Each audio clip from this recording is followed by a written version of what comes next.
પ્રાયોજક છે cancer healer centre a new beginning. અમદાવાદમાં એએમસીએ જ સરકારના આદેશનું ઉલ્લંઘન કર્યું છે. એએમસીના વર્ષ 2025ની ડાયરીના પાના નંબર 242 પર છબરડો. ડાયરીમાં બહેરા, મૂંગા, વિકલાંગ, મંદબુદ્ધિ, અપંગ જેવા શબ્દનો પ્રયોગ. રાજ્ય સરકારનું આવા શબ્દોનો પ્રયોગ ન કરવાનું નોટિફિકેશન છે. 19 વર્ષીય યુવકે અપશબ્દ બોલવાની ના પાડતા શખ્સોએ હત્યા કરી નાખી છે. કર્ણાવતી એપાર્ટમેન્ટના ગેટ પાસે બન્યો હત્યાનો બનાવ. રાત્રિના સમયે છરી મારતા યુવક ઘાયલ થયો.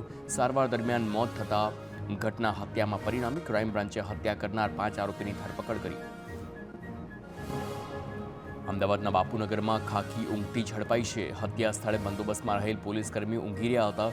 ફરજના સ્થાન પર પોલીસકર્મીઓએ ઢોલિયો ઢાળી ઊંઘતા જોવા મળ્યા છે. મોડી રાત્રે પોલીસ ઘટના સ્થળે ઊંઘતી ઝડપાઈ છે.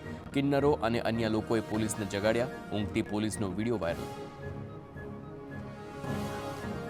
કરોડોના હવાલા કૌભાંડમાં મુંબઈના ભેજા બાજુની સંડોવણી. બોગસ નામે કંપની ખોલી મુંબઈના ભેજા બાજુએ રચ્યું મહાષડયંત્ર.